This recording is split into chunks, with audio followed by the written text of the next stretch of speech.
хамгийн чухал юм бол би бол гэр бүлийн үнэ зөв сонгох бол карьерийн хамгийн том амжилт гэж би боддог. Залуу хүмүүс яг энэ шийдвэрээ маш сайн бодож жагаад хамгийн зөв шийдвэр гаргах юм бол тэр чиний карьер хийж хамгийн том зөв зам гэж би бодож санагдсан. Юу чухал вэ? Яг хурдан дэвшээ. Хурдан өөрийгөө сайжруулах гэх юм бол би энийг үгээр л хариулах юм бол надад ч сониуч байдал гэж.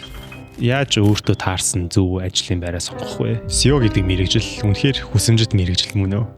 Чамайг хаана хөгжүүлж байгаа газар ажлын байраа сонгох нь зөв болов гэж бодож байна. Өөрчлөлтийг бол хийх ёстой. Хийсээр байх ёстой. Тас ковид дуртай. Тийм болохоор хамгийн ихний асуултаа Mamba mentality-гийн талаар шууд асуугаад тавьчих гэж бодож байгаа байхгүй юу? Ковид хэлжсэн аягүй гоё үгээ тий. Том тоглолтын дээр алдчихгүй тий гэдэг үр дүнгээс үр дагавраас бол юусаа айдаггүй. Хэрвээ би үр дагавраа бодоод эхлэх юм бол би дандаа сөрөг талыг нь хараад эхэлнэ гэдэг үг үлдээсэн байдаг. Та энэ үгтэй нийцэж байна уу? Нийцэж байна. Тий.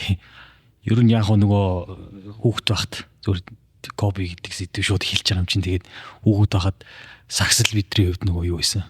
Аюу сонирхолтой спортгон болон гадаа сакс тоглодог. Тэгээд саксал үзтэл тэгэл интернетийн үед ч гэсэн тэгэл дөнгөж ингээл зургатаар бол дандаа сакс үзэл коби үзэл ойтон байхад бол тийм л. Тэгээд кобиг бол мэдээж аяг шүтдэг. Сонирхдаг тийм л байсан. Тэгээд яг кобигийн одоо зүйлдэл хүн айгу сондээ одоо хэрвээ бараг би бол дотроо одоход Коби, LeBron James-ийг, Michael Jordan гурыг харьцуулаад үзэх юм бол өнөөдөр Коби миний хувьд бол бараг нөгөө хоёроос илүү нэр хүндтэй болчихсон. Тэрний яагаад тэгэхээр өөрөө нэг амьдрал нь ингээд харамсалтайгаар яатсан учраас тэгээд дараа нь хүмүүс энэ өөрийнх нь ярьсан хэлсэн болгоныг аюу хуж үзээд ойлгоод идэв шиг санагдсан. Тэгээд яг л нөгөө нэг цаадахын чинь нөгөө нэг ингээд хэрвээ хүн ингээд айгаал байгаа юм бол юу ч хийж чадахгүй шүү дээ. Тэгэхээр ерөөсөө айцтайгаар аливаа асуудал хандаж болохгүй л баг. Тэгээд мэдээж нөгөө бид нар дандаа л нөгөө илүү дутуу overthink гэж ярьдаг шүү дээ. Ургуулаад бодоод байдаг. Тэр нь дандаа сайн юм руу ордог. Дандаа муу юм руу очиж тийм шиг би бол боддог. Тэгэхээр аливаа үйлдэлийг бол тэр доор нь хийх ёстой. Тэгээд айжуулахгүй шүү дээ. Айгаад байвал юу ч хийхгүй шүү дээ. Ер нь амьдрал дээр хин ч ямар ч шийдвэр гаргаж чадахгүй шүү дээ. Тийм биз дээ. Тийм. Бизнес дээр болохоор яг тэгээд байдаг те. Одоо жишээлбэл ямар нэгэн шин санаа төрөөд хүн аягүй их тийм том мотивац орж ирдэг. Магадгүй ингээд 0 дотроос сууж хата энийг хийвэл бүр алах юм байна шүү дээ. Тэгэл судлаад эхэлж байгаа шүү дээ хүн юм чинь. Судлангууд за тийм компаниуд байд юм байна. Тэр нь бүр ингээд магнит нь болчих. За ер нь ингээд биний ингээд нөөц болцоо юу л би хөрөнгө оруулалт авч чадах үл юм зүйл бодцоор нь байгаа ер нь хүн ямар ч үйлдэл хийдэггүй юм шиг байгаа. Тэгэхээр яг одоо жишээлбэл хүнд ямар нэгэн санаа төрлөө. За тэр санаагаа шууд хэрэгжүүлэхийн тулд юу үзүүлэх вэ? Та болохоор одоо profit гэдэг нэвтрүүлэгт ороод бас ингээд хөрөнгө оруулалтын юм тийм ээ. Айгу өргөн хүрээний мэдлэгтэй хүн гэж би бол хараад байгаа. Тэгэхээр санаа байгаад тэрийг яг амьдрал дээр хэрэгжүүлэхэд хамгийн чухал зүйл юу вэ? Миний бол зүгээр барьдаг зарчим болол би сүлд ингэж бодсон юм шиг байна. Би бол ер нь бодоод хийчдэг. Шууд хийл гэж боддог. Хийгээд эхлээд явна. За тэгээд мэдээж сайжруулах асуудал гарч ирж шүү дээ. Өөрчлөлнө, сайжруулна. Гагцгүй ер нь зүгээр хүн өөрчлөлтөөс яг бизнес тал руу би ярьж байгаа шүү те. Бизнес талаас нь харахад өөрчлөлтөөс ерөөсөө айжуулахгүй. Бид нэр бүх одоо шийдвэр гаргана, нэг шийдвэр гаргаад тэр чинь санаасны чинь дагуу болоо ер нь явдаггүй шүү дээ. Ихэнх тохиолдолд. Тэгээд өөрчлөлт гаргана. Өөрчлөлтийг бол хийх ёстой. Тэгээд хийсээр байх ёстой гэж би бодлоо. Миний одоо үндсэн барьдаг зарчим. Тэгээд бизнес дээр бол зүгээр мэдээж одоо ингээд нөгөө өөрийнхөө арга барилаасаа л хараад тахт би яг л тийм л хүн юм л дээ. Одоо хэрвээ бид нэг ингэдэг шүү дээ. Нэг юм хийчээд үр дүнд хүрчээд за магадгүй их сургуулийн дипломын хамгаалах ажил хийчээд тэгтээ бид нар дурсаж ярихдаа тэр дипломыг гоё хамгаалсан та гэж дурсаж ярьдаг. Бид нар энэ дипломыг хамгаалахын тулд би ингэж бэлтжижсэн да гэдгээл ярьдаг. Ийм багш нар очиж ингэж гэдэг шиг ер нь аливаа асуудал бол би бүх юм процессэнд аяг чухал байдаг гэж би боддог. Зөвхөн процессоос хүн дандаа хийж байгаа үр дүн рүү бол зорж байгаа шүү дээ. Гэхдээ тэрнийхээ энэ явж байгаа процессоос хүмүүс enjoy одоо хийх, тааламж авах, тэрнээс илүү одоо адреналин авах, эрсдэлгээ хийх тэр болгоноос өөрөө ингэж амьдралынхаа кайфыг авч одоо явах ёстой л гэж би зүгээр боддог. Тэгээд одоо байгууллага дээр ч гэсэн манай байгууллагын хувьд бол энэ банкны хувьд би энэ соёлыг бол түгээхийн тулд аягүй ихээр өөрөө одоо манлайлж ажилтдаг гэх юм уу. Байнгын одоо энэ байгууллага том зургаар нь хараад юу нь болохгүй байна, юу нь болж байна. алийг бид нар сайжруулах хэрэгтэй юм бэ гэдэг талаас нь бол үргэлж ажилладаг. Зүгээр манай нөгөө илүү одоо залуучууд маань хитрхий дийж одоо юунд хөглөгдөд бас юу яагаад гэж бас магадгүй. Гэхдээ энэ нь би бол аяг давуу талтай л гэж боддог. Зүгээр шууд ингэж хүлээж аваад те за болчлоо гэдэг манлайлагч байх юм уу?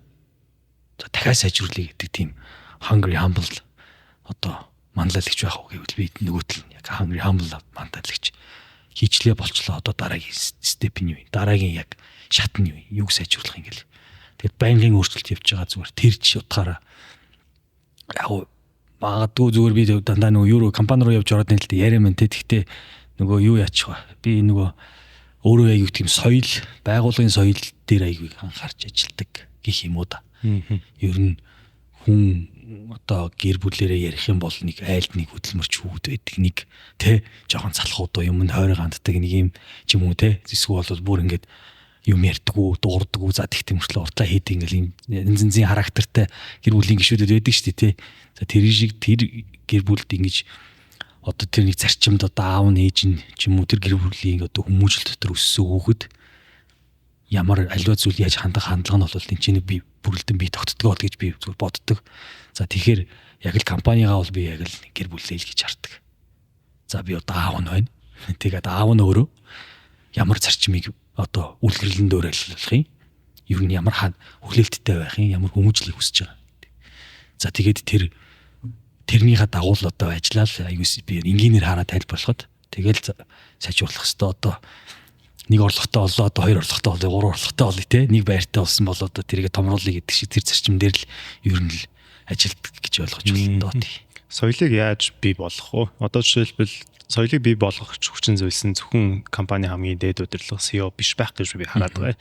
Жишээлбэл одоо энийг үүсэж байгаа магадгүй нэг жижиг баг ахлах менежер ч юм уу айл нэг компани менежер за зүгээр магадгүй нэг ажлын нэг хэсэг гарч ирээ тэр ажлын хэсгийг ахалж байгаа ахлагч нь хүртэл тухайн багийнхаа соёлыг бүрэлдүүлж байгаа тухайн багийнхаа уур амьсгалыг бүрдүүлж байгаа бид нар ямар ажилд хамгийн дуртай юм бэ гэвэл яг үндэ нэг цалин бол мэдээж гоё айгүй гоё цалин бол гэтээ цалингаас илүү хүний хорогддог нэг зүйл нь соёл агаад байгаа шүү дээ би бас өөрөө MCS-т байсан тэгээд MCS-т байсан хүний үнцүүд надаас би ажилласаа гарна гэсэн чинь соёл ингээд намайг хоргоогоод байсан байхгүй юу. За ястаа ингээд айгуу гоё нээлттэй ингээд гоё орчинтай. Тэгэхээр заавал ингээд CEO-гийн үнцгтэр биш. Хэдүүлээ ингээд нэг баг хамт олон зүгээр нэг ахалж байгаа нэг дундаж хэмжээний менежер байлаа гэж бодъё. Тэр хүн яаж баг хамт олондоо гоё уур амьсгалыг авчирч чадах вэ? За зүгээр соёлыг бол мэдээж үүсгэхийн тулд энэ бол одоо айгүй олон хүчин зүйлсээс бол хамааралтай мэдээж. За тэгвэл тодорхойлно буулгана бид нар ямар хэнийг одоо энэ банкнд ажиллаж байгаа Тэмүүлэн гэдэг ажилтан яг ямар характераар ямар одоо хандлагаар яаж харьцаж одоо яаж үйлдэл хийх юм тэрийг нь яаж үнэлдэг байх юм шийдвэрээ яаж гаргадаг байх юм гэх мэтлээ одоо бүх зүйлийг л бид нар тооцоолж явна шүү дээ тий. Тэгэхээр соёлыг бол бүрдүүлэхийн тулд мэдээж за удирдлагаас одоо үйлдэлүүд гарна үйлдэлүүд шүү дээ тэрнээс биш соёлыг бичснээр бол би соёл бүрддэг гэдэгт бол би ерөөсөө итгэдэггүй. Дөрвөн бол биш шүү дээ. Бол дөрмээр бол гэдэг бол биш. Илүү үр дүн дээр гол нь суурлаж тэрийг хийж байгаа процесс одоо хийж ажлын хувьд бол тэр соёл бол нэлээдгүй одоо бүрэлддэг л гэж би зүгээр хардаг. Мэдээж одоо юу гэдгийг шууд ийм 10 гарил өдөө шүү дээ. Шууд ингэдэг микро менежмент хийдэг CEO-нор зөндөө байна. Макро менежмент хийдэг CEO-нор зөндөө байна тий. Миний хувьд бол би зүгээр соёлоо л ер нь эхлээд зүг болох хэвээр. Тэрэн дээр хүн ажилдаг, өөрөө тэрэнд аяг тааламжтай шийдвэр гаргаж чаддаг, ямар нэг юмнаас айдаггүй эрсдэл хийж чаддаг. За тэгээд хурдтай байх хэвээр, удаан байх хэвээр, боддог байх хэвээр, эргэцүүлсээр байгаа шийдвэрээ нэг гаргах юм уу? Алдаач гэсэн алдааг бид нэр ингээд нөгөө чи алдчихлаа шүү дээ гэд хүн рүү дайрах гэдэг бол бас тийм соёлтой компани байх юм уу? Одоо гих мэтчлэнтэй би бол тэрийг ерөөсөө дэмждэг жишээ болгоо. Ямар нэг алдаа гарахад би процессын асуудал байна уу гэж эхлээд хардаг. Тэрнээс биш тэмүүлэн алдаа гаргах зэн чадахгүй даа бол биш. Эсвэл тэр хүн одоо мэдлэггүйтэй ч юм уу мдэггүйтэй. Бид тэрийг нь бэлдэж өгөх тэр уур амьсгалыг нь мэдлэгийг бүрэн болгож өгөх тэр соёлыг хийгээгүйгээс болоод гаргачлаа да гэдэг асуудал талаас нь ихэд харахыг хичээдэг. Тэгэхээр тэр л үнцэг ер нь. Тэгээд надад бол зүгээр яг та яаж соёлоо ер нь ингээд зарчмын хувьд хийх гээд үзээд байдгүй гэж бодвол би ер нь нөгөө эрхчлөө хийх хүсдэг тий. Эрхчлөө хийх хүсдэг. Одоо хинч гэсэн би өөрөө тэр одоо ажилтны өмцгөөс тавиад шууд орж ирэхэд нь чи энэ А Б С энэ ажлыг хий гэж хэлээд нөгөө хүн яг дагаад хийх юм бол тэр хүн хөгжихгүй шүү дээ. Ер нь хөгжихгүй. Тэгэхээр гол нь би нөгөө нэг үр дүн суурьтай менежментээр илүү ажиллахыг бол боддог. Тэгээд хүлээлт нь юм байна. Иймд хүрэх ёстой мэдээж хугацаа байна. Тэ? Тэрийг чи хэрхэн өөрөө яаж хиймээр байгаа гэдэг санал ажиллагаа өөр гаргаад тэр хинтээ хамтарч ажилламаар байгаа. Ямар ч хамт одоо ресурс гэж ярьдаг шүү дээ. Одоо хүн хэрэгтэй ямар одоо их усүр мөнгө төгрөг төсөв хэрэгтэй байна. Тэр мэдгийг бүгдийг гаргаад тэр тэгээд сонсон ярилцъя. Тэгжээж тэрийгээрэл би одоо нөгөө соёлоо бий болохыг хичээдэг. Мэдээж бид нарт хурд байна. За ингээл номоор нь ярил ажайл гэж ярина. Waterfall гэж ярих юм уу те? Эсвэл бол за бид нар ажлыг бол хийсэн байх хэвээр мэдээж үр дүн гэдэг чинь аягүй чухал шүү дээ. Ер нь ингээд нөгөө сүүлийн үед яг би шууд хамаагүй ярьж шүү те. Нөгөө ингээ харахаар технологийн компаниуд дээр нэг харагдаад байгаа алдаанууд нь юу вэ нөхөр технологиг өөрөө бүтээгдэхүүн гэж бодоод байдаг нэг алдаа байгаа юм. Бүтээгдэхүүн биш. Технологи бол бүтээгдэхүүн биш. Технологи бол хурцсуур боломжийг процессыг одоо хэмнэж байгаа энэ хэмнэл за илүү нөгөө efficiency гэж ярьдаг тийм хэлбэршүүлэх аливаа асуудлыг шийдэх хэлбэршүүлж байгаа тийм одоо юу гэдэг юм бэ арга түлх юм уу та тийм хэрэгсэл гэж хэлэх юм. Тэнгүүд одоо сүүлийн үед ч гэсэн одоо зүгээр стартап хийж байгаа залуучууд байна. За технологиг нэвтрүүлж байгаа аливаа нэг том жижиг дунд байгууллага бүгдөө технологи хийчихэд бид нар үр дүнд хүрчлээ гэж бас яриад байгаа шиг санагдаад байгаа. Манай банкны ч гэсэн бид нар энэ дээр бас жоо алдаад байна уу та гэж би боддог. Явж үр дүн бол бас тоогоор л илэрхийлэгдэж шүү дээ. Бизнесийн үр дүн бол технологи бол дүнд хүрэх хэрэгсэл. Тэгэхээр эннийгээсээ бас гарах хэрэгтэй. Зүгээр стартап хийгээд технологи хийчихэд нэх гоё санаатай те концепттэй тэрийг технологи төр буулгачаад за би бизнес хийчлээ. Надад мөнгө хэрэгтэй байна гэж ярих бол бас жоо боломжгүй л дээ. Энийг бид нар бодож авах хэрэгтэй гэж би зүгээр боддог.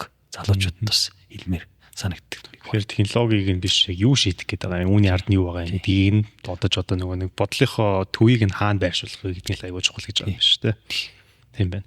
За та болохоор ингээд том корпорацийн CEO хүн байгаа. Тэгээ би энэ дугаарыг болохоор аягүй олон корпорацид ажилладаг хүмүүс ер нь манай дийлхэн л угаасан ямар нэгэн байдлаар аль нэг компанид ажиллаж байгаа. Тэгэхээр тэдгээр хүмүүст зориулаад ер нь бол тантай ярилцмаар санагдсан. Тийм учраас миний бас нэг аягүй юу гэдэг дотор байдаг нэг бодол маань болохоор SEO гэдэг мэрэгжил үнэхээр хүсэмжит мэрэгжил мөн үү? За би одоо бас хэдэн компанид ажиллаад SEO нарыгаа харахаар нэлээд завгүй. Одоо би ч нууг нь бол ингээд залуу хүний үед мэдээж би сурч хөгжих хүсэл эрмэлзэл байгаа. Гэхдээ сурч хөгжснийхөө эцэст би нэг эрхчлөөнд хүрч байгаа байхгүй юу? Энэ удаагийн дугаарыг Германы Deng Pharma-гийн Brain Active бүтээгдэхүүн тусалцаатаагаар 5 хүнд хүргэж байна. За Brain Active бол тэр чигтээ тархины амин хичээл байгаа. Бид нар өдөр тутамдаа оюуны ажил хийж байгаа хүмүүсийн хувьд болохоор тархиа ажилуулад хамгийн гол нь унтаж байхдаа ч юм уу альсэл хоолноос тархиныхаа амин дэмээ бүрэн авч чадахгүйгээр ингээд өнгөрөөд байдаг. Үүнээсээ болоод нэг л мэдсэн чинь би нэрээ юу бодож илөө альсэл амархан ингээд математикийн томьёонууд дээр гацч юм иймэрхүү тохиолдлууд гараад ирдэг. Тийм учраас Brain Active болохоор таны тархины амин хичээл болно. Хамгийн гол нь дотроо гинко билобагийн ханд, мелисагийн буюу нэмгний байлзмаа ханд, пантотоны хүчил буюу витамин бета, кофеин, омега 3 зэрэг тархинд шаардлагатай амин хичээлүүд бүгд багтсан байгаа. Иймээс та хэрэг тархиа бүтэн функцээрээ бүрэн ажилуулахыг хүсэж байгаа бөгөөд өөрийнхөө хөшрөлтөйгөө эсрэг тархинд анхаарлаа хандуулмаар байгаа юм бол Brain Active бүтээгдэхүүнийг ашиглаж үзээрэй гэж санал болгомоор байна. Brain Active маань таны хамгийн ойр имийн сан, бүх имийн сангууд дээр байгаа шүү. За тэгээд яг нөгөө миний тулах цэг маань яг тэр нөгөө эрхчлөө гэдэг зүйлээс бас жоох арай өөр ойлголт байсан юм уу та гэж би өөрхөн ажиллаж байсан CEO нарыг харсан. Мэдээж айгүй мундаг, маш их сурах зүйлтэй. Гэтэ бас яг хүн болгоны хүсэх зүйл нь бас CEO биш юм болов гэдэг бодол надад байдаг байхгүй. Тэгэхээр яг CEO гэдэг мэрэгжил яг одоо таны тайлбараар бол ер нь ямар мэрэгжил вэ? SEO үнэхээр хүн болгоны хүсэмжит мэрэгжил байж чадах уу? Албан тушаал байж чадах уу? SEO л яг би SEO гэдэг тэр мэрэгжил гэж бол хэлэхгүй бах те. Энэ бол албан тушаал бол бах. Наадах чинь бол би бол чамтай бол санал нийлэх юм байна. SEO бол хүсэмжит гэвэл үгүй баха. Би шууд тэгж хэлэхгүй. Зүгээр одоо хүмүүс залуучуудын ингээд хараад байгаа одоо өөртөө л би олон залуучуудтай тулж хаяаж байгаа хувьд л хэлэхээр хүмүүс залуучууд одоо би нэг ингээд ажиллаа солимоор байна, ингэмээр байна, тушаал дэвшмээр байна, карьерээ бодож гин. За тэгээд группинг одоо MCS группээрээ бодох юм бол банкаараа бодох юм бол номхон групп учраас За бидний дотоод хүний нөөцийн бодлого явж байгаа шат дараалал үнэлэмж үнэлгээ за career growth-ийг хэрхэн тооцоолох за хүний нөөцийн бодлогоос ч гэсэн ингээд аягүй олон талаас нь бодоод явдаг. Залуучууд болох юм бол зарим нэг хүмүүс бол би одоо нэг компани CEO-гоор явах. Одоо албан тушаал ингэж санал ирсэн зэрэглээ би одоо ингээд явах хэрэгцээтэй байна гэж гардаг кейсүүд л зөндөө шүү дээ. Тэгээд тэр бол бас нэг харьцангуй зүгээр ойлголттой л доо. Тэрний юу гэхээр том компани процессын корпорацийн CEO байх. Эсвэл бол нэг мэрэгчлэлтэн менежер байх. За зүгээр дунд хэмжээний эсвэл жижиг хэмжээний компани гүйцэтгэх захирал CEO байх, мэрэгчлэлтэн менежер байх бол зарчмууд аягүй том ялгаатай гэж би боддог. За мэдээж би зүгээр CEO бол хүсэмжидэг гэвэл ёстой энэ бол юу байхаа нөгөө нэг хүнээс л хамаарах гэж би хариулах юм байна. Энэ асуултанд. Хүн болгонд ихтэй CEO болох одоо цаанаасаа өгдөлтөд төрдөг болов гэдэг дээр би жоох эргэлздэг. Тэрийг даваад шатах нөгөө одоо оюун санааны хат гэдэг юм уу нөгөө одоо сэтгэлийн resilience гэж ярьдаг сэтгэлийн хатуужил гэдэг юм уу та тий. Тэр юмнууд нь тухайн хүнд өөрт нь байна уугүй юу гэдгийг хүмүүс айгүй их одоо өөртөө ажиллаж агаад за би ер нь лидер хүмүүн үү? Хүмүүст өөрийгөө хүлээн зөвшөөрүүлж чадах уу? За тодорхой хэмжээний эрсдэл таах чадвар надад байна уу? Шийдвэр гаргаж хурдан чаддаг хүн үү? Одоо шийдвэр гаргасан шийдвэрийг би баттай зогсож чадах уу? Гэх мэтлэн яг л өөрөө өөртөөгөө нийлээсээ ажиллаж байгаад тэр шийдвэрээ гаргах хэрэгтэй болоо даа гэж би бодож чинь зүгээр хийж хариулах юм байна. Зүгээр CEO гэдэг. CEO бол мэдээж зүгээр яг компани хувьд харах юм бол айгүй юу шүү дээ. Ганцаардан л дээ. Нөгөө миний яг харж байгаа юм бүх хүн харахгүй бүгдөө өөр гэсэн өөр ролтой. Тэгээд ажиллаж байгаа. Тэгэхээр тэрний хувьд бол жоон ганцаардмал тийм одоо албан тушаал гэх юм уу. Тэгээд дээшээгээ өрөнгө оруулагч нартайгаа сайн ярина. Олон одоо хэрвээ би нэг худалдааны салбарт ажиллаж байгаа худалдаа одоо харилцагч нартайгаа аягүй сайн ярих хэрэгтэй. Банкны болохоор харилцагч нартайгаа сайн ярих хэрэгтэй. Ажилчтайгаа ярих хэрэгтэй. Хөрөнгө оруулагчтайгаа ярих хэрэгтэй. Монгол банк одоо манай нэг зохицуулагч байгууллагатайгаа ажиллах хэрэгтэй гэх мэтлэн ингээ ярихаар чинь аюу олон нөгөө нэг цагаа өөр янз янзын одоо ажилтаа гаргах хэрэгтэй. Тэгээд тэрэнд өөрөө тийм happy юу гэж тий асуух хэрэгтэй. Манай нэг юм хамтарч ажилтдаг нэг одоо энэ төслийг бас л анх эхлүүлж байгаа тамд байсан нэг манай нэг маркетингийн одоо коллег юм уу та тэр намайг тэгжсэн байхгүй. Тэмүүлэн чи бол корпорат хүндээ гэж хэлжсэн. Тэрний үс үгүй би сайн мэдэхгүй байсан байхгүй. Тэгээд би зүгээр сүүлд одоо ингээд ойлгоод байхад юу вэ нөхөр би нэг ийм юм билээ. Яг хүн ингээд амармаар ядраад ч гэдэг юм уу те нэг сайхан амархынсан наадан болж зам болж штэ цагаагаар салхинд дарахынсан гэл эсвэл гадаад дотоод явж те инкийс ингээд амардаг. Гэхдээ би ерөөсөө амардаггүй юм билээ. Ерөөсөө амрах тусмаа ажил бодогддог. Ажлаас хол явах тусмаа ажлаа бодоод байдаг нэг тийм сонин одоо характертай л. Тэгээд сүүлд ингээд бодоодсэн манай тэр найзын хэлсэн одоо point нь энэ юм болов гэж би бодсон зүгээр. За яг л ингээд гараа явах орчий бол ингээд ажиллаа боддог байнгын corporate mindтэй. Corporate ч өөрөө ер нь нөгөө нэг яг CEO бол өөрөө тэр бизнесийн эзэн биш шүү дээ. Яг тэгтээ тодорхой хэмжээний одоо хариуцлага үүрэл тэр бизнесийг өдөртөн залаад ингээд чиглүүлэл явж байгаа хүний хувьд байнгын нөгөө нэг ингээд сайжруулах юм а бодоод идэг. Тэгээд тэр нөгөө тэр соёл нь MCS-ийн соёл юм болоо да гэж би бас сүүл үед хараад байгаа. MCS өөрөө ингээд байнгын нөгөө нэг жоо entrepreneurship соёлтой гэж би зүгээр одоо мэдээ соёл бол ингээд ярина олон янзаар ярих байх. Айгу entrepreneurship сэтгэлгээг айгу их нөгөө ингэж хөгжүүлдэг. Илүү бизнес сэтгэлгээ өөр давуу талууд боломжууд хаана байна?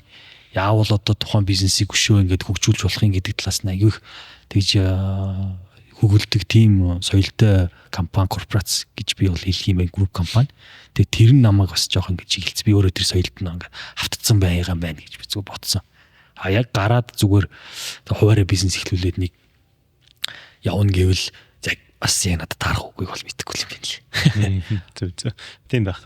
Би нэг хоёр төрөл хүмүүсийн хуваагддаг гэж сонсч ирсэн. Эхнийх нь болохоор яг корпорацийн хүмүүс байна. Нөгөө нэг хэсэг бүлэг хүмүүс нь болохоор чөлөөт орон бүтээлч гэж нэрлэдэг юм байлээ. Тэр нь болохоор яг заавал одоо ямар нэгэн зүйлээс сарайлагдахгүй зөвхөн өөрөөсөө хамаарах зүйлүүдийг хийх дуртай. Тэгэхээр тэрийг ер нь бол айлуулах залуу байгаа дээрээ би ер нь аль төрлийн хүн юм бэ гэдгийг нь олж мэдээд тэгээд тэнцэнэ яг happy үлдэх нь айгуу чухал байх гэж би бас тэгж ойлгосон. Тэгээс та сүрүүн дурдлаа ер нь CEO бол жоохон ганцаардмал гэж хэлж штэ.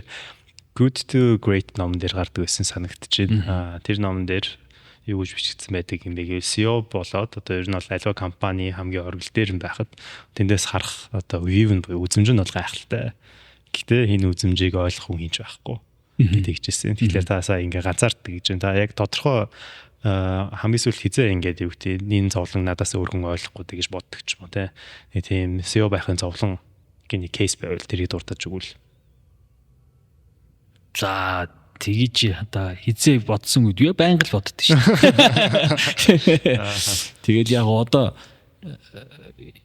компанийн хувьд ярих юм бол манай компани одоо дөнгөж 3 жил болж байна. 3 жил гарan сая 8 сарын 25-нд 3 жилийнхаа одоо шатыг гарч байгаа. Тэгээд болж байгаа болохгүй юм зөндөө байгаа. Тэгээд тэрийг би сайжруулахын тулд аюу их ажиллаж байгаа. Одоо залуучуудтайгаа. Тэгээд хараад байхад миний ажиллаж байгаа ажлын одоо баг дийлэнх нь хүнтэйгээ л ажиллаж байгаа. Хүнтэйгээ, бүтцтэйгээ одоо процесстойгоо ер нь ажиллаж байгаа. Тэгээд тэгжижил энэ компани хөгжиж одоо эхлээ сайжрах одоо үндсэн суурай тавих юм бэл. Тэгээд эргээд яваад ороход дахиад соёл руу гол орчиж байгаа юм л доо. Тэгээд тэгэл тэрий чи ингээл харахын тулд би мэдээж хүмүүстэй харьцсан. За мэдээж бүх төвшнийхээ хүмүүсийг би харж чадахгүй. Гэхдээ үндсэндээ одоо яг энэ бизнесийг одоо машинаар бол мотор. Яг энжин болцсон энэ хүмүүсүүдтэй бол маш ойрхон ажиллаж нөгөө хүмүүсүүдийн бодол санаа харж байгаа, өнцөг шиглэж байгаа, харж байгаа юмнуудыг бодож явах хэрэгтэй. А тийм учраас тэр чинь SEO-д байдаг одоо юу байхгүй одоо давуу тал гэх юм. Тэ? Яг одоо би альж одоо төвшний альж нэг чихээ хүнтэй бол би санал бодлын солилцох тийм бүрэн давуу талтай. А нөгөө жишээ нь операшн хийгээ явж байгаа хүмүүс бол тэр болгон тийм бас зав бас дандаа байгаад идэггүй баг. Би бол энэ дэр цаг гаргах хэрэгтэй. Тэгэл харах хэрэгтэй. Тэгээд альва зүйлийг би одоо миний хувьд бол би дандаа ингэж өндрөөс харах гэж хичээдэг. Дотор нь орчвол бас живчин штэ. Тэ. Тэгээд юмыг ингэж өндрөөс ингэ зум аут хийгээд нөгөө яг ингэ камераар татаа харахаар юм аюу энгийн харагдсан юм санагдтыг. Тэгэхээр нэг жижиг юм руу ингэ живэд орчих аюу хүнд. За ингэж шийдвэл зүгээр юм штэ гэж эхлээд тийм арга барилаар биж байгаа ажиллах сонирхолтой байдаг тийм. Зөв. Та түрүү хүнтэй харьцах гэж байна. Тэгээд энэ болохоор альч албан тушаал ер нь хаанч байсан, ямар ч юм хийсэн байсан бид нар тэрээр өдөр тутамдаа хүнтэй харилцах тийм ажлуудыг бол зайшгүй хийж байгаа. Тэгээд энэ өөрөө хамгийн чухал одоо юу гэдэг юм зөвхөн SEO гэлтгүү бүх ажил мэргэжил хийж байгаа хүнтэй харьцах гэдэг ур чадвар хамгийн чухал байгаа даа л та. Би магадгүй хин нэгнэр өөрийнхөө ямар нэгэн ажлыг даатгаад тэр хүнээр хамгийн сайнаар нь ажилламаар байгаа даа шүү дээ. Гэтэ өнөөдөр бас Монгол нэг хүмүүсийн нэг яриад байдаг зүйл нь болохоор бити ингэ зөөл хандаа. Бити ингэ хүнд ингэ эерэг ханд. Тэгэхгүй бол ингэ хүн ингэ давраад тий гэдэг нэг яриа аваад. За ялангуяа ингэ гадаад дотоод төгсөд ирсэн хүмүүст бол манай монголчууд бол тэр хүмүүс аюу ихээр ингээд анхааруулдаг байхгүй. Тэгэхээр яаж ер нь яг тийм хүний ингээд хүснээр удирдах гэхлээр бас жоохон муухай сонсож байна. Гэхдээ яаж тэр хүний потенциалыг сайн ажилуулад хүнийг одоо хөдөлгөх вэ? Зүгээр энэ дээр ингэж боддог. За түүний харилцаа гэдээ яваад орох юм бол ер нь бүх юм харилцаан дээр очиж байгаа. Бүх юм. Жижиг том компани, гэр бүл одоо тий ер нь аливаа асуудал ерөөс харилцаанаас л асуудалтай. Эхлэлтэй. Тэгээд буруу яриад ойлголцчихвол буруу тишэл явчих. Компани шийдвэр ч гэсэн буруу. Шийдвэр нь зүг гарцсан. Гэхдээ буруу ойлголцсон. Тэгээд үр дүн буруу гарч идэг. Тэгэхээр энэ дээрээ хүмүүс аягүй сайн одоо ярилцаж ажиллах хэрэгтэй.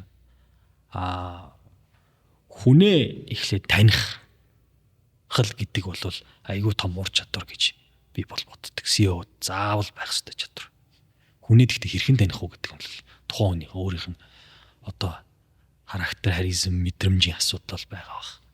Буцаад түрүүний SEO гэдэг тэр одоо албан тушаал хэмүү дээр очиход би бол SEO-нэр аягүй сайн мэдрэмжтэй байх хэрэгтэй гэж боддог юм. empathy гэж бас ярьдаг шүү дээ. Empathy буюу нөгөө талынхаа хүнийхээ өнцгөөс бас аливаа зүйлийг хардаг байх хэрэгтэй. Тэгээ энэ хүн үнэхээр энэ ажлыг хийх хүсэл одоо юу байна уу байхгүй байна уу? Энэ хүн яг хийх гэсэн чинь бас юу өөрт нь ингээд асуудал үүсгээд байна те гэж одоо харж явах хэрэгтэй. Би бол одоо залуучуудаа бас танаа тэгдэг. За яг ингээд өнөөдөр шинээр банкнд орж ирж байгаа залуу хаалга тогшоод ороод ирлээ. Тэг хөдөлмөрийн гэрээгээ хийгээд ярьцлагатаа өгöd ороод ирлээ. За ажиллаа эхлэх гэсэн чинь асуудал хаана вэ? Бид нэр хурдан эмийн ойлгомжтой хурдан болгож өгч байгаа юм. Одоо ингээл компани дээр зүгээр компьютер хүлээж аваад те админд нь ороод порталаа нийлээл мэйлтэй болох хүртэл процесс шүү дээ. Тэр чинь өөрөө ингээл тухайн байгууллага ямар байгаа байдлыг харуулдаг шүү дээ. Хийх мэтлээ. Бид нар энэ асуудлыг хүртэл маш хурдтаар шийдэж өгдөг тэр асуудлаа ингээд харах хэрэгтэй. Тэрийг бид нар тэр ажлын өмнөдөр харж явах хэрэгтэй. Гэдэг шиг яг одоо хүнийг танихтаа бол энэ ямар хүн бол яадаг бол гэж ингэж харах мэдрэмж дээр суурилсан байдлаарсаа би бол ер нь миний арга барил болж байгаа тиймэрхүү гэж би ч хэлнэ. Тэгээ хүнээ эхлээд таниал тэгэл тэр хүн өөрөө ямар хуу нөгөө нэг арга барилд дуртай хамтарч ажиллаж үзнэ. Тэгэл шийдэл явдаг.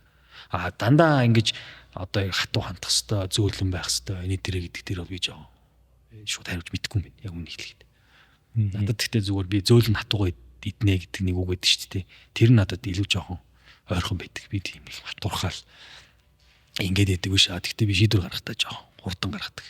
Так гэж шийдвэр гаргачихыг тодорхойгүй байдалд байх бол хамгийн буруу одоо нөхцөл байдал гэж би зүгээр хардаг. Юм тодорхойгүй байгаа гэвэл бүх юм зогсчихдээ шүү дээ. Тодорхой байх хэвээр ямар нэгэн акшн хийгдэж явах хэвээр. Тэгээд алдсан бол алдсан л үз. Засах хэвээр тэрийг зассан шүү дээ. Тэрнээсээ маш шууд сурах хэвээр. Алдаанаасаа сурах хэвээр. Роберт Ф. Кеннеди ингэж хэлсэн байдаг. Хин хамгийн том унахыг хүснэ тэр хамгийн том хараадаг.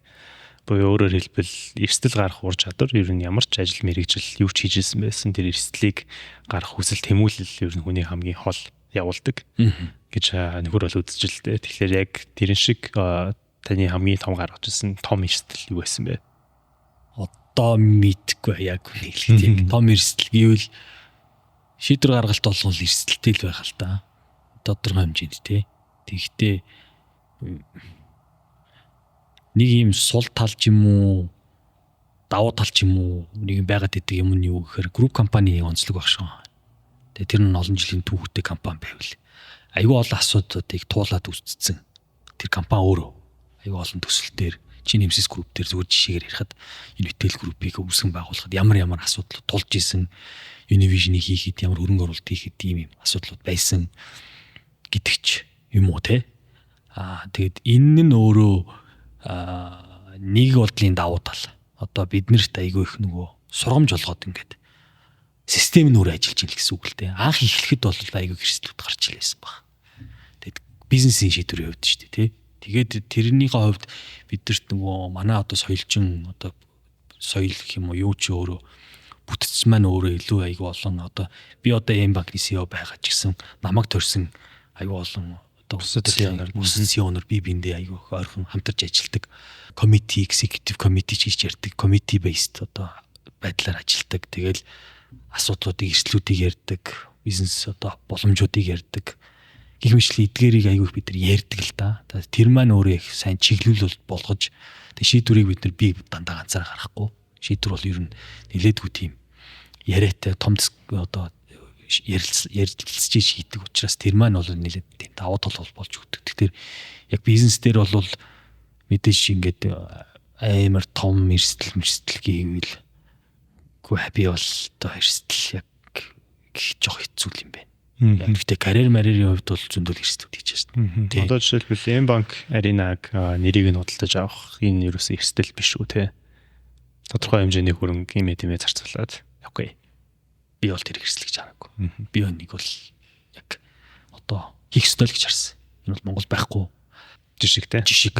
Тэгээд ер нь бол зүгээр хийчихэл гэж бодсон шүү дээ. Ягаад хийж болохгүй. Та бол зүгээр шууд шийдэл тэгэл аягүй уурд явчихдаг шүү дээ. Окей. За залуу ажил мэргэжлүүдэд дөх зөвлөгөө явал энэ талаар ярив. Би одоо жишээлбэл анх компанид ороод нөгөө нэг залуу байгаа дээр гол юм сур гэдэг те. Гэтэ яг юуг нь ч сурахын алийг нь сурахын айгүй олон юм ингээд байгаад байна. Тэгээ би тэр үед нэг айгүй лаг карьертэй одоо нэг Америк татын нэг ах бай те. Надад айгүй зөвлөжсэн бэ гэж зөвхөн сайн менежерийн доор ороод зөвхөн тэр хүний копи хий. Дуурайгаад л гэсэн бохоггүй юу.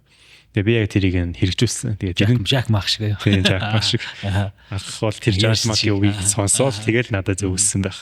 Гэтэ тэр айгүй үнэн зөвлөх байсан. Би айгүй азар ер нь манай яг удирдлагууд маань айгүй сайн хүмүүс байж таарад. Тэгээ тэр хүмүүсийн арга барилыг дуурайгаад тэгээд ер нь айгүй одоо юу гэдэг сэтгэл хангалуун байдаг ажлын ихний гараан дээр болохоор тэгэхээр ер нь хүн одоо юу гэдэг ялангуяа одоо ч намар болоод айгүй олон хүмүүс шинээр төгсөөд тэгээд шинээр ажлын гараагаа эхлүүлж байна. Юу чухал вэ яг хурдан дэвшээ хурдан өөрийгөө сайжруулах гэх юм бол би үнийг үгээр л хариулах юм бол надад ч сониуч байдал гэж хэлнэ. Хүн өөрөө аюу сониуч гэрхай байх хэрэгтэй. Үйлдэл болгон, бүтээгдэхүүн болгон, шийдвэр болгон одоо even зүгээр хүн ч гэсэн бүх юмны цааныг одоо авч үлдэх юм байдаг гэж би зүгээр хардаг. Би өөрөө аюу гэрхайч тийм юутай одоо хүн юм бэ юм шиг байгаа юм. Аюу олон юм ингээд нэрийн деталь хардаг. Хүүхд байхдаа нэг сони ийм байдаг гэсэн шүү дээ. Нэг хэсэг би нэг хэвлэл мэдээллийн салбар надад аюу тийм сонирхолтой санагдаад тэгээд өөрөө ингээд веб хийгээл мэдээллийн вебсайт хийх тэргээл нэг ажил бас оролцоод явж ирсэн удаа байдгийн. Тэгээд тэрний үед ингээ харахад надад хамгийн гоё сонирхолтой санагдсан тэр ажил нь юу исэн бэ гэхээр вебийн нөгөө нэг UI зурдаг шүү дээ тий. Одоо вебийг хийхдээ эхлээд UI зураад тэгээд ингээ энэ хэсэгт нь энэ мэдээллийг энэ хэсэгт нь энийг хий. Тэгээд өнгө бодгийг ингээ төгсүүлээ. Фонт нь юм байх хэвээр.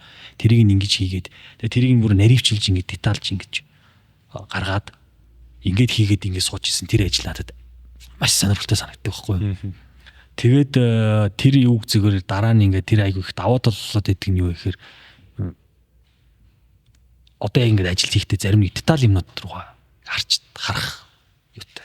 Одоо сонирхолтой. Жишээ нь одоо манай одоо банкны гол ажил бол бас технологи шүү дээ. Нэг хэсэг нь технологи дээр бол тэгэл кодчлалт. За дээр нь тэр өнгө будаг UI UX гэж ярьдаг, experience гэж ярьдаг. За ямар benefit өгөх юм. За хийж байгаа манай маркетингийн одоо ажлууд их мэтлээ. Эдгээр юмнуудын би өнгө бодог, нарийн тэр торгон одоо гэрх юмнуудын дээр бол жоохон өөрийнхөө санал юмнуудыг юу яах шигтгэх сонирхолтой байдаг. Тэгээд залуучуудаа мэдээж нөгөө нэг тэр юу л айгүй хэрэгцээтэй л надад нөгөө байх ёстой нөгөө скил гэдэг юм уу та тий. Тэр юм шиг санагддаг. За бусдаар бол мэдээж сайн удирдлагад орох ингээд очиод ажиллах нь бол давуу тал гэхдээ заавал бол бас биш баха би.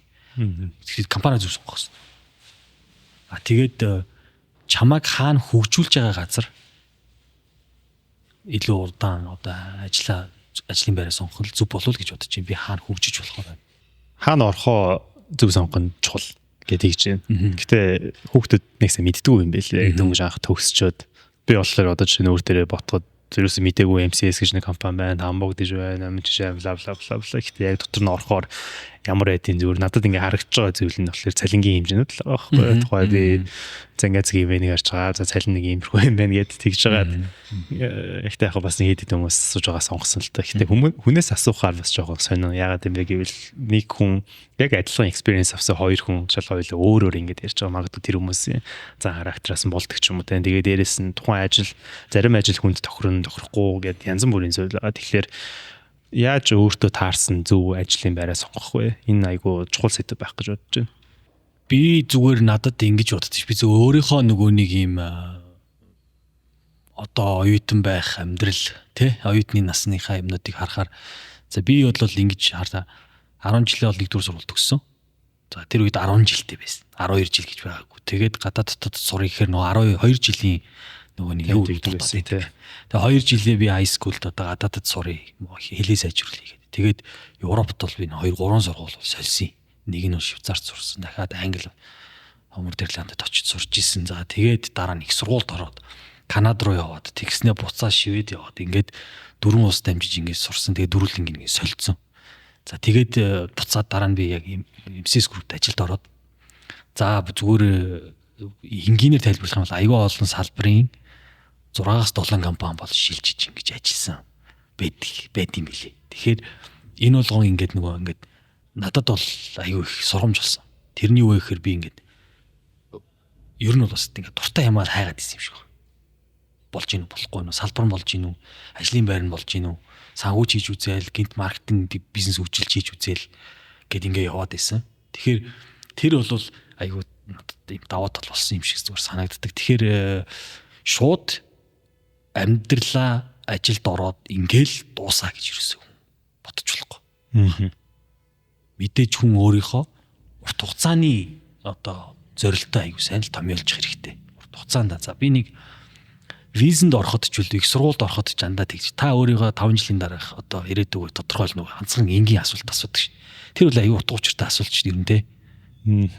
Та MCS группт ороод 10 жилийн дараа өөрийгөө ямар байр суурин дээр очно гэж харж байгаа вэ? Энийг өөрөөсөө тэр нь асууд үзэх хэрэгтэй. Тэгээд тэр нь Unitel байх юм уу, M банк байх юм уу, одоо Energy Resource байх юм уу те? Айл албан тушаал дээр ямар чиглэлээр ажиллаад ингээд ийм хүн болчих нь миний одоо хүсэж байгаа 10 жилийн дараах тэмүүлэн гэдэг хүн байна гэж өөрийгөө томьёолоод харж чадвал тэрлэггүй л ер нь ингэж ажиллах хэрэгтэй баг. Тэр нь заавал гэхдээ MCS group дотор гэж байгаа юм биш үү те? Ер нь зүгээр. Тэгэд ер нь түрүүн зүгээр залуучуудтайгаа бол зүгээр хандаж ярьж байгаа гэдэг утгаараа шилжихэд би нөгөө их сургуульдаа төгсөөд их сургуулаа коллежид төгсөөд яг их сургуульд би Ванкувер руу Канада руу явдаг байхгүй юу. Тэгээд 2 жил сураад Швед рүү шилжсэн. Тэгээд тэр шилжихдээ яагаад шилжсэн шалтгаан нь юу юм бэ гэхээр эхнэртэйгээ танилцаад манай эхнэр нөгөө юунд Шведэд сурдаг байсан. За. Тий. Тэгээд тэр үед сургуулаа солих гэдэг шийдвэр гаргаж ирсэн. Сургуулаа солихгүй байх бол бүрэн одоо боломж байсан л та. Тэгээд дөрөв нөгөө чиний хайрын төлөө сольсон. Хайрын төлөө сольсон гэдэг шиг чиний нөгөө нэг таны одоо ямар хамгийн том эрсдэл юу байсан бэ гэвэл би бол энийг гэж хэлэх юм бэ. Тэгээд мэдээж тэр үед амар хэцүү байсан. Ээж автаа хэлээ. Би яагаад солилоо гэж тэгээд тэнгүүд маань мэдээж ээж аав нар бол хүүхэд нь ингээд сургуулаа солилоод яагаад тэгэхээр нийтлээ гэдэг тий. Тэгээд хин ч хийж ойлгохгүй шүү. 2 3 дугаар курсээ 2 дугаар курсын оюутан байдаг. Ямар ч карьер одоо ямар ч ажил төрөлтэй бодхон тодорхойгүй. Дээр нь тэр бүсгүйтэйгээ чи амьдраач үгүй ч үү тийм. Тэгээд тэр чинь бол тэгээд шийдвэрс. Тэгээд надад бол ийм бодол байдаг шүү. Саяхан манай нэг дор одоо маад ажилтан гэж залуу. Бас жоохон одоо эмороод тэ ажилдаа жоохон ингээл сэтгэл хангалуун биш нэг л жоохон биш байгаа гэсэн байхгүй. Би тэрийг мэдрээдсэн. Оролцоо нь багасаал гаргаж байгаа хандлага нь өөр болол тэ тэгээд тэр юу яасан. Би нэг уулзъя гэдэг. За чи яач вэ? Юу болж байна? Амьдралын зүгээр өө. Асуудал юу байна? Юу болж гисэн. Захлаа би нэг л эмороод байна. Нэг л учрах болохгүй байна. Тэгвэл чамд нэг өөрчлөлт хэрэгтэй шүү дээ. Чи ер нь гэр бүлээ зохиосон юм уу? Найз хүнтэй болсон уу? Тэ? Эсвэл найз охины амьдрал чи одоо тийм хэцүү асуудалтай байна. Гойгүй одоо ингээд бас энд явж л байгаа тэ яг шийдсэн юм бас байхгүй. Чи тэгвэл зөрөгтэй шийдвэр гаргаад үзье.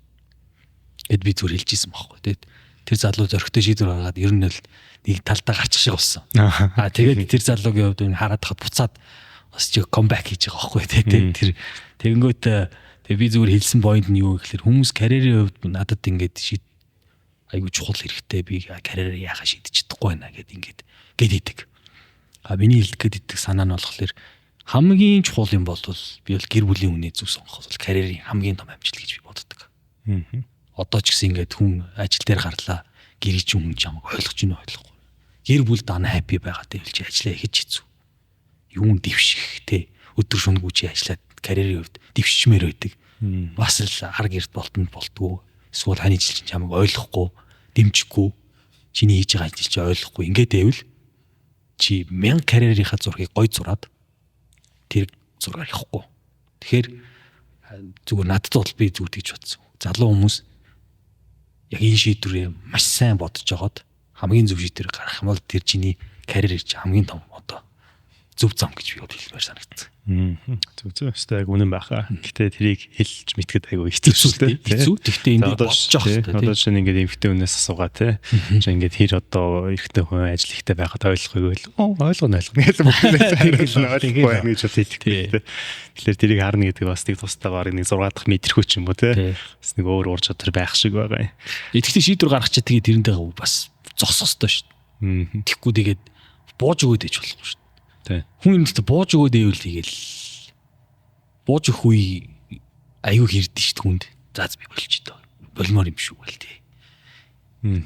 Тийм үе бол зөндөө л ирдэг. Тэгэл тийх болгондоо өөрийгөө хурцлдаггүй ингэж болж болохгүй шүү дээ. Ажил дээр бол ялангуяа ажил дээр шүү дээ. Сэтгэл хөдлөлийг бит хийх буюу одоо сэтгэл хөдлөлийг давна гэдэг ч байгаа юм. Тэр нь л ер нь хамгийн чухал юм шиг байна. Тэгээ бид нарт ер нь өдөр тутмын амьдралдаа л за жишээ нь хамгийн наацх нь ингээд өглөөс ирээд ингээд кортизол юм тийм зүйл ялраад одоо л нэг пар ирж байгаа болохоос пар ирэхээр өмнө л өстой орноосоо гармааргүй байгаа тийм сэтгэл хөдлөлөд төрж байгаа шүү дээ. Гэхдээ тэр чинь хүн чинь нэг дандаа сэтгэл хөдлөлтөд автаад өдөртөгдөд байх юм бол тэр хүн чинь юу хийх гэж төрлөө, юу хүсэж тэмүүллээ. Тэр бүх зүйл угаасаа удлаа болдог юм шиг байна. Тэгэхээр яг ажил карьер мэргэжил ажлын талбарын хувьд ер нь сэтгэл хөдлөлөө яаж удирдвал зөв гэж таардаг вэ? Хит сэтгэл хөдлөлөөр ерөөсөө бизнес шийдвэр гаргаж өргөсөн болохгүй. Би нэг юун дээр нөгөө нэвтрүүлэгт орж явахдаа бүр тэр бизнес ялангуяа шийдвэр гаргалт бол сэтгэл хөдлөлөөр шууд бас хийгээд байх боломжгүй л дээ. Гэхдээ хүмүүс ихтэй хийждэг. Тэгэхээр тэр нэг л онохгүй байна, онохгүй байна. Тэ. Шийдвэр гаргалтын дээр. Зүгээр одоо сая сүүлд тэр ном одоо Harvard Business Review тэрийг харж байхад хамгийн том хүнд одоо байх ёстой мэрэгжил юм уу мэрэгч одоо чадвар гэвэл өөрийгөө таньж мэдэх гээд байгаа шүү дээ. Би бол тэрнтэй аягүй санал нэг байгаа. Илүү одоо ямар мэрэгчлийг сонгохоосоо илүү өөрийгөө таньж мэдэх гэдэг ч юм бол ер нь хүнд ингээд байх ёстой. Өөрөө тэрийгэ хөгжүүлж явах хэрэгтэй, өөрөө өөртөө ажилтдаг байх хэрэгтэй. Тэр аюу том юу юм шиг байна одоо. Скил гэх юм уу? Шаардлага байх хэрэгтэй. Тэгэхэд түрүүн бас нөгөө залуучуудынхаа юу руу хэлэхэд нам одоо яг ингэж хэлэхээр бас юу ээжж магадгүй байх. Зүгээр буруу гэж зарим нэг хүмүүс юмжилж магадгүй. Гэхдээ би залуучуудыг бол gap year аваасаа гэж би бол дотроо их боддог байхгүй юу? Одоо нөгөө сурж байгаа үедээ ажиллаж байгаа үедээ сураад их сургуулаа төгслөө. Эсвэл хүн 10 жилийн төгсөөч гэсэн 1 жилийн gap year авчихад ер нь айгу зүв баг гэж би дандаа боддیں۔ Юунд яраад байгаа ер нь яг эн чин ажил дээр гараад чам төртөргөө 20-с 40 жил ажил хийх дардан зам хүлээж шүү дээ. Тэр лүү яарах ер нь яг 70-аад нас орч магадгүй 80-аад нас орч магадгүй 1 жил бол нэг гинүүхэнд шүү дээ. 1 жил гинүүхэнд байхгүй. Тэгэхээр өөрөө өөртөө ажилдаг, өөртөө цаг гаргах, цаг хэрэгтэй гэдгээ бодоод хүн ер нь айгу улс уртай юмнуудаа харах хэрэгтэй юм шиг надад санагддیں۔ Тэгээд 10 жилээ төгсөөд би бол 1 жил ер нь gap year аваад өөр компаниудад ажиллаж үзээд, мэргэжлэр үзээд, хөтөлбөрийн янз янз юмнууд хамрагдаж үзээд тэгээд мэргэжлээ сонгох гэдэг бол айгу оновчтой л надад шийдвэрч санагддаг. Ажлын үед яах вэ? За жишээ нь ингээд нэг компанид орчоод нөгөөтөнд айгүй гоё тухтай ажиллаад байж болно шүү дээ. Хүн гэтээ бусад салбарыг мэдэхгүй айл эсвэл бусад компани ямар байдгийг мэдэхгүй, бусад төслийг мэдэхгүй. Хэрвээ үнэхээр хурдан явъя гэж байгаа юм бол, сайн явъя гэж байгаа юм бол ингээд өөрийнхөө карьераа өөрчлөөд яваад их зөв айл эсвэл нэг газараа тухтай байгаа юм бол энэ газараа бай гэж зөвлөхөө. Ер нь яг карьераа өөрчлөх гэдэг энэ момент хийцээ байх хэрэгтэй гэж таардаг бай.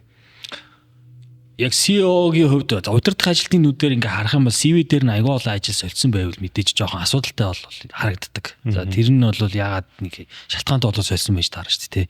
Гэхдээ тухайн хүн нь өөрөө тэрийг би бол одоо би ингэж бодоод ийм төлөвлөгөөтэй ажиллаад бодсон юм орлох гээд явсан гэвэл энэ бол амар одоо фэр байхгүй тий. Шалтгаантай. Тэгээ одоо би энэ өнцгөөс харахад бол надад бол тэр нь баг давуу тал юм шиг л санагдав. Тэгэхээр ажлаа ингэж сольж үзээд одоо би өнөөдөр кодер байлаа. Магадгүй би 2 жилийн дараа маркетингийн менежер болно. Эсвэл маркетинг ахлах болно. Ийм өөрийнхөө юг бас гаргах хэрэгтэй юм шиг надад санагддаг шүү дээ зүгээр. Одоо бид нэр хит нэг юм хайрцагтаад кодер хүн заавал кодо бичих хэвээр. Инженер хүн заавал инженерингээ хийх хэвээр ч юм уу энэ байдлыг бол би өвдөх хэвээр юм санагдаад байна. Зүгээр үндсэн суур төр чинь мэдлэг тэгээд ажил дээр гараад бид аяг их юм сурдаг шүү дээ. Үндсэн яг өөрийгөө хинбэ гэдгийг баг олж авах хугацаа бол ажлын гаранаас л хийдэг болохоор тэнцэнэ орвол гол нь нэг юм өөрийгөө хөгжүүлэх боломжийг олгох байгуулгаал олох хэрэгтэй. Өсөж дэвжиж болох үз. Өсөж дэвжлийг бол за өнөөдөр мэрэгчлэлтэн байлаа. Тэгээд ахлах мэрэгчлэн, тэгээд менежер, тэгээд дахиад ахлах менежер, тэгээд захирал гэх юм ийм энийг заавал хүн өөрийнхөө өсөж дэвжил гэж харах нь буруу баха гэж боддог. За тий. Ягаад хүн өөрөө шинэ юмор сурж байгаа. Шинэ өөр скил сурж шít.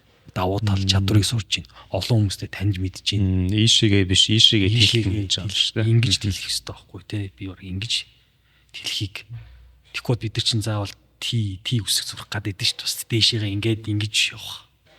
Ягаад одоо ингэж явж болохгүй, ви үсгээр явсан байж болохгүй гэдэг юм. Ямар юугаар план одоо бодлоготойгоор би ямар юу path гэж ярьдаг штеп. Арга замаар өөрийгөө хөгжүүлж өстэй гэдгийг бас бодох нь зөв юм шиг санагдав. Одоо надад ч гэсэн би ингээл хэрвээ би шинээр эхэлж ирсэн бол за санхүүгээ сурна, санхүүгийн дарга маркетинг сурна. Тэгээ хүний нөөц сурна. Тодорхой хэмжээнд би жоо нягтлан бодох бүртгэлийн асуудлыг мэдмээр байна.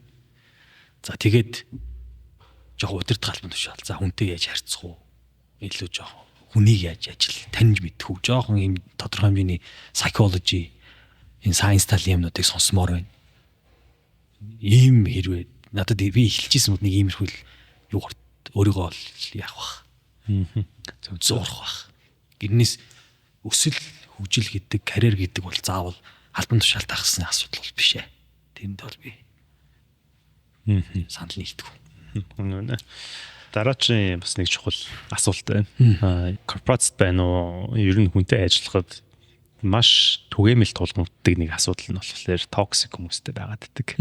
Бид нар одоо жишээ нь яг компанид ажиллаад би бол яг нэг гараад нэг 2 жил одоо өөрийнхөө явж байгаа. Гэтэ компанид байсан нэг 5-6 жилийн карьераа бодглохлоор бид нар ууж байгаа ч юм уу те ингээд задлаж чөлөөтэй гарахаараа юу ярьдаг юм бэ гэвэл токсик хүмүүсийг токсик менежер гэдэг ч юм уу ингээд төрөл бүрийн асуудлууд тэндээс л болоод л одоо жишээ нь маш олон хүмүүс ажилласаа гардаг ч юм уу албаас олдог ч юм уу тиймэрхүү юмнууд байгаад байдаг.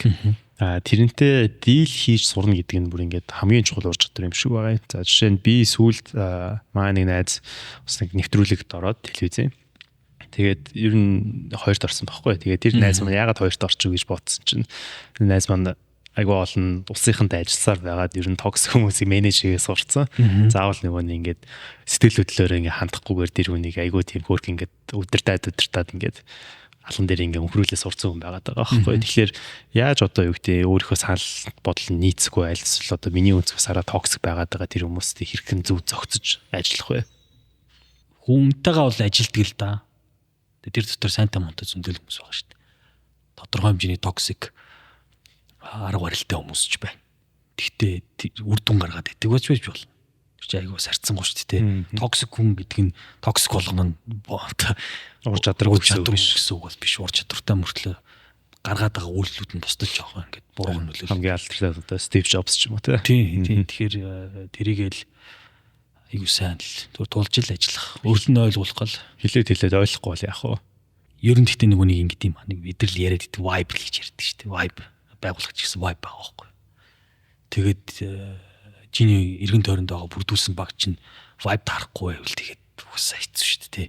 Тэгээд тэр чинь юу гэсэн үг гэхээр vibe таарахгүй бол тэр нь toxic л болж харагдах байхгүй нөгөө талдаа тий. Нэг тийм vibe чи өвдөд идэх гарууд байдаг шүү дээ. Нэг үндлэн юм яриад. Тэр чи бид нар тэр vibe-ийг тааруулахын тулд тэр бага зүйл бүрдүүлэх нь эхлээд бидний бол да. Одоо өдөртөгч хүний байх ёстой чадвар шүү дээ. Тэрийг зүйл хийх ёстой. Тэгвэл асуултаа ингээд өөр сэтгэл оруулъя. За M-банкийг ингээд харахаар энэ ерөөсөө нэг тийм спонсор талаар асуугаад байгаа юм бол биш шүү. Би зүгээр тэгэж бодсон. Анх нөгөө нэг банктай болох ч байгаа юм байна гэдгийг сонсоод Яагаад банк гэж бодсон байхгүй. Яг мэдээж банк бол айгүй том хөрөнгө хэрэглэдэг байгууллага мөн. Гэхдээ одоо ингээд Монголын банк санхүүгийн зах зээлийг харахад миний хувьд болохоор технологийн хувьд айгүй сайн хөгжсөн. Бусад орнуудын хийдгүү маш олон зүйлүүдийг хийдэг. Тэр байтугай өндөр хөгжилтэй орнуудын түвшинд би бол банк санхүүгийн салбар нь хөгжсөн болов уу гэж бодож байгаа юм. Яг мэдээж зах зээлийн хувьд ингээд өндөр хүмүү тэр бол ихтэй банк өөрөөс нь шалтгааллахгүй, эдийн засаг өөрөөс нь шалтгаалж байгаа учраас тэр бол биш. Тэгээд ингээд харахлаар ер нь ингээд Монгол банкны үйлчлэгүүд болцсон би нэг хэрэглэгчийн өнцгөөс харахлаар зүгээр болоод байгаа байхгүй юу. Одоо надад нэг хоёр банк гэдэг энэ хоёр банк дээр ямар ч асуудалгүй болоод байгаа. Тэгээд би хэрэг өөрөө ингээд бизнес эрхлэгч байсан бол би яадаг ч байсан бүр хичнээн ингээд тэр бүнтэн байлаа юу байлаа гэдэг би банкны салбар руу орохгүй яагаад юм бэ гэвэл банк аль хэдийн ингээд хэрэглэгчтэй хангадаг гэж би хараад тэгээд маш red ocean буюу одоо нэлээд алалцаантай газар гэж хараад байгаа бол би орохгүй. Гэтэ банк орсон. Ороод 3 жилийн дотор маш одоо томоор одоо юу гэдэг өөрсдөө уул мөр өвөлтэй тодорхой хэмжээнд хэрэглэгчтэй болоод байгаа байхгүй юу. Ер нь бол тэгэхээр одоо жишээлбэл ингээд бизнес хийж эхлэж байгаа залуучуудыг ингээд харахаар яг Монголд маш олон боломжууд бол байгаа нээлттэй байна. Гэхдээ яхаа аргагүй өршлөн гэдэг зүйл бол байгаа тань. Тэгээд аль хэдийн ингээд хандсан ч юм шиг зарим зүйлүүд ингээд харагдаад үзэгдээд байдаг. Тэгэхээр тэр дунд яаж өөрийнхөө бүтээгдэхүүн үйлчлэгээ зөвөр байршуулад маркетээ одоо тодорхой хувийг атгах вэ? За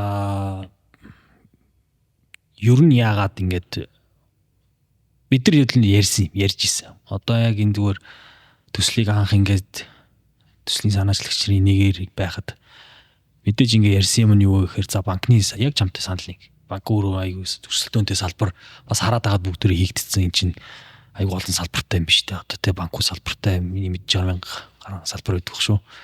Тэгээ 1000 гаруй салбар байна, өдөр нутагч гэсэн байна, үйлчлэгээ ингээд явуулж ийн гэдэг ингээд хардаг. Тэгтээ бидний юу гэж харсан бэ гэхээр банк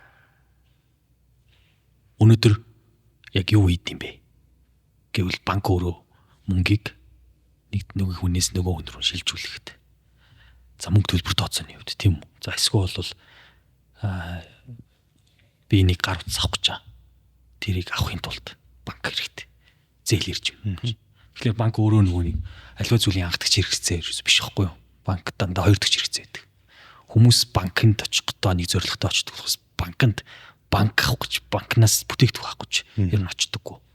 За тэгээд тэр бодломжоор нь ингээ харахаар манай банкуд тэгж хөгжсөн үү гэвэл бас үгүй. Хүн болгонд хүртээмж байгаа юу гэвэл бас үгүй байгаа. Сервис үйлчлэгийн хувьд бол тийм. Та сервис үйлчлэгийн сайн хөгжсөн юм гэвэл би бол тийм л гэж хэлнэ. Бараг зарим орнуудаас бараг илүү хөгжсөн байна. Хүн болгоныг данстай болгоцсон тий гэх мэтлэн тэгээ гар утасны одоо аппликейшнтэй мобайл гүйлгээний тэрийг гүйлгээ ихэд хялбар болчихсон энэ тэрийг юу талаасаа байгаа. А яг нөгөө өгөх ёстой тэр зорилгынхаа хүрээнд бол бид нар чадаагүй байна. Одоо улсаараа бид нар бас хоримтлалтай болмоор шүү дээ жишээ зүгээр. Тийм банк бол бас хоримтлалыг бий болгодог. Хэрэгсэл шүү дээ. Бас хэрэгсэл. Тэрийг гэхдээ банкны өнцгөөс соёнгийн ирүүлээ таниулах нь айгүй чухал. Тэгэхээр бид нар банкуд хөгжсөн үү? Энд гэвэл би үгүй л гэж хэлнэ. Тэгэхээр маш их том орон зай бол байгаа. Тэгэхээр энийг бид нар хийхэд бол л гарч ирж эхэлж байгаа л гэж бас харж болно. Надад зүгээр ингэж бодогдсон энэ яг өстой цэвэр миний одоо хувь хүний одоо харах өнцөг гэх юм уу? Бид нар банкны ингээд нөгөө Монгол улсынхаа ингээд хөгжлийг ингээд бас хараад тахаар яг нөгөө нэг эхлээд нэг суурьтай банкны систем гэж ярьдаг. Буюу тэр нь бүх банкуд бол төрийн мэдлэлт байсан. Төвлөрсөн. Дараа нь эн чинь хоёр суурьтай буюу хувьчлагдаж эхэлсэн.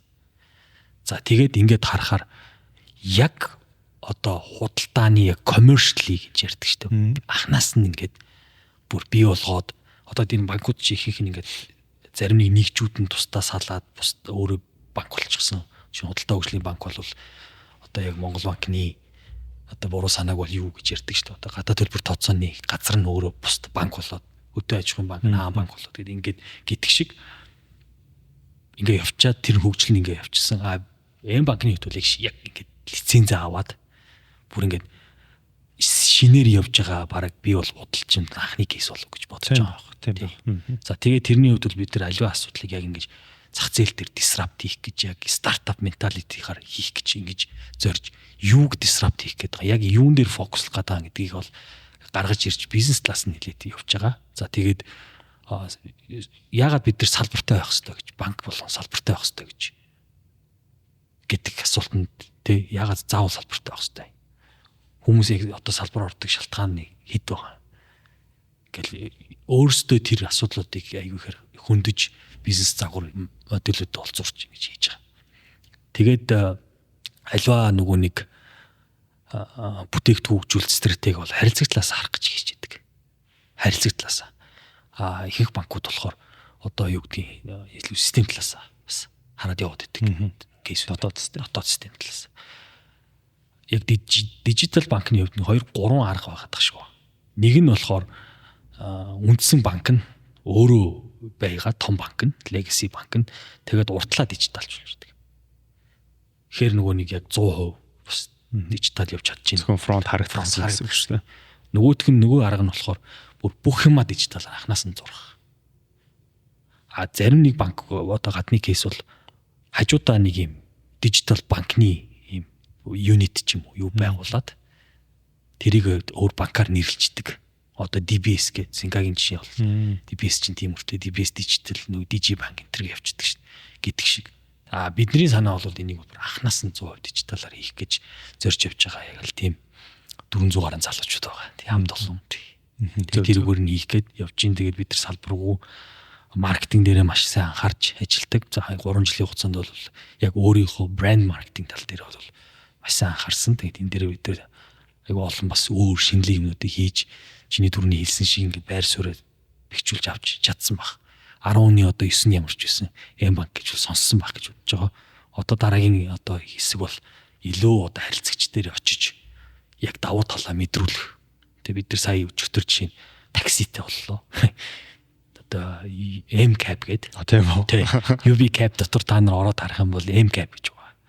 Гэхдээ тэр нь одоо анхны такситэй банк. Ер нь бол банк бол альва бүх сервисийн ард банк байгаа шүү дээ. Тэр нь төлбөр тооцооно. Яагаад банкыг зөвхөн аппликейшнээр хүнөө гүйлгээ хийдэг гэж харах хэрэгтэй гэж. Тэ? Apple өөрөө ч гэсэн ардталтай банктай ш. Банкны payment embedded гэж ярьдаг шүү дээ. Ардталтай төлбөр тооцооно ингээд нуугдцсан л болохоос ш. Тэрний ард банк л явж байгаа байхгүй. Гэдэг шиг бид нар тэр өнцгөр нь харах гэж энэ олон технологийн хийж байгаа, технологи руу шилжиж байгаа бизнесүүдийн ардталт нь байдаг. Тэр банкны сервис нь бид нар байя гэж л зорж явж байна. Тэгээд түрүү жил бол арин натуусын жил такситай болж байгаа тийм. За жишээлбэл би одоо нэг энэ зүгээр л жишээ шүү. За одоо би өдөр тутамдаа юу хийж байна шүү. Би ингээд сүү өдөр болго ууж байгаа байхгүй өглөө болго тий. За би сүүний зах зээл рүү ормоор байна. Тэгээ ингээд одоо энэ чинь сүү чинь аль хэдийнэ ингээд маш олон жил яг түрүүний нөгөө банкны кейс шиг усын өмч байсан компаниуд нь өнөөдөр ингээ магнитууд нь болоод төгөлдсөн өрсөлдөө ихтэй салбар байгаа байхгүй. Гэтэ би ингээ ормоор байна. Тэгвэл та одоо яг ингээд над шиг залуучуудад юу зөвлөх вэ? Стратеги л зугаар хэрэгтэй. Хамгийн түрүүнд. Ямар асуудлыг шийдэх гээд байгаа вэ гэдэг эхлээд ер нь юм тодорхойлох хэрэгтэй шүү дээ. Бид нар бүгдөө л ярьдаг шүү дээ. Ер нь нөгөө нэг альва юм хүн бизнес гаргаад тэр нь B2B байна уу, B2C байна уу, бизнес хийлээ гэж бодоход тэр нэг асуудлыг шийдэж байгаа учраас хүмүүс асуудлынхаа хариуд нь мөнгө төлдөг. Тэрийг худалдаж авдаг. Тэр нь сервис ч хийж болно, бүтээгдэхүүн ч хийж болно. Тэ чи одоо чамд хэрэгцээ байгаа чи сүү уух шалтгаан л байгаа биз дээ. Чамд тэ тэр нь өөрөө одоо юу гэдэг эрүүл мэнд. Эсвэл бол чи заавал кальци нэмэгдүүлмээр байна ч гэдэг юм. Тэг хэрэгцээтэй учраас чамд хэрэгцээ байгаа учраас тэр хэрэгцээг хийхин тулд бид нар гарч ирж байгаа чи тэрний төлөө мөнгө төлж байгаа. Тэр сүүндэгтэй малын сүү байх хэвээр юм уу? Самрын сүү байх хэвээр юм уу? Бичлэн ингэж ярихад янз янзын кейсүүд гарч ирэх л байх л да. Тэгэхээр эхлээд тэр яг ямар асуудыг шийдэх гээд байгаа. Чиний ялгарл юмнууд чи юу юм? Юугаараа давуу тал болох юм? Тийм байна. Шууд таны яриаг сонссон чинь жишээ надад санаа орж ирж шүү дээ. Нөгөө нэг өглөөний сүү олддгоо шүү дээ. Айгу хэцүү. Дандаа ихчлэн өчтөр урж тэрний үлдэгдэл сүнүүдийг аваад идэг. Тэгэхээр магадгүй яг transportation асуудлууд байгаадсан subscription байдлаар шууд door to door гэрт нь хүргээд өгдөг тийм service байхгүй. Тэгэхээр тийм юм байдаг ч юм уу тий. Тиймэрхүү байдлаар айгүй шинэлгээр нь бодож үзэх хэрэгтэй байна л да. За ихэд манай цаг дуусах төгч जैन. Тэгэхээр хамгийн сүүлийн асуулт дээр та хамгийн ихэнд нь ер нь бол ямар зорилготой байгаа юм гэдгийг бодох хэрэгтэй гэд хэллээ. Хуугийн талаас. Тэгэхээр таны хувьд ер нь яг ямар зорилготой байгаа вэ? Яг үнийг хэлэхэд одоо бас тэрэн дээр би бол байнга л өөрөөсөө асууж байгаа. Яг тийм. Нэг үг л ярьдیں۔ Ээж гэсэн нөгөө хаяада нөгөө өөртөө ажиллах цаг гаргаж чадахгүй л байна. Тэгтээ нэг юм шуурганд ингээд галт тэрэгэн суудсан. Одоо галт тэрэгний нөгөө локомотив дотор нь л бүрүүлээгээл те. Тэгэл хурдаа нэмэл ингээл яваад байгаа байхгүй. Тэгэнгүүтээ одоо капитан өөрийгөө нэг харах хэрэгтэй бол цаг бол байгаа л да. Тэгтээ тэгээд цаг хугацааны хувьд ч юм уу өөрийгөө ингээ харахаар бид нар нэг юм тодорхой хугацаанд ингээд хөдөлмөрсөөр байгаа нэг юм хөрөд ирлээ шүү дээ. Нэг юм хийцэн. Тэгээд тэрнийхээ нөгөө нэг үр шимийг хүртнэ ч гэдэг юм уу юм бодлоо юу бол байх хэрэгтэй баг. Тэгээд нэг зүгээр сонирн болгоо ярихад манай хин одоо очрол зэхэр нэг ийм ярьжсэн байхгүй юу. Бид нэр ингээд бизнес хийж байгаа одоо сионор ч юм уу удирдлагууд нэг юмны араас амар их үсдэг гинэ. Зориул. Тэр нь одоо нэг компани бүтээх гэл. Эсвэл нэг төслийг бий болгох гол. Тэгээд одоо миний гаруул жишээ нь ингэж аа. М-банк 5 жил үлээгээд 5 жилийн дараа лиценз аваад М-банк бий болчлоо шүү. Тэнгүү тэрнийхээ буцаад би боолн болчихж байгаа байхгүй. Тэгэхээр бид нэр ингээд хүсээд нэг брендийг бий болгодог. Тэгээд тэр нь амжилттай болоод эхлээд ингээд үйл ажиллагааны эхлэнгүүд тэрнийхээ эргээ буцаад боолн болчихдог. Хамааралтай болчихдог. Тэгээд тэрэндээ ингээд төвлөгдөд тэр нь миний урд гарчиж байгаа. Би өдөртөж чинь тэрийг өөрөө өдөртөж бодолж ирсэн мө. Тэр нь одоо миний намайг өдөртөд эхэлж байгаа. Тэгэхээр хүн бас тэрийг бодох хэрэгтэй. Зүгээр шийдвэр гаргахтаа одоо CEO компани хийж байгаа залуучууд ч гэсэн одоо за би хүссээр байгаа нэг сүүний үйлдвэртэй болно шүү дээ.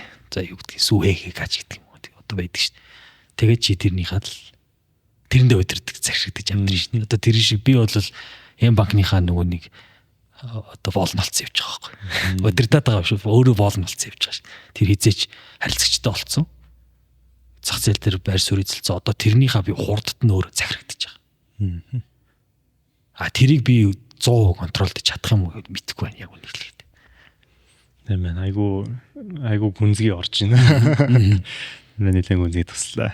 Окей, өөрийн үнцэнтэй цаг заваа зарцуулаад залуучуудад болоо хэрэгтэй зөвлөгөө бол айдианууд өгсөнд маш их баярлалаа.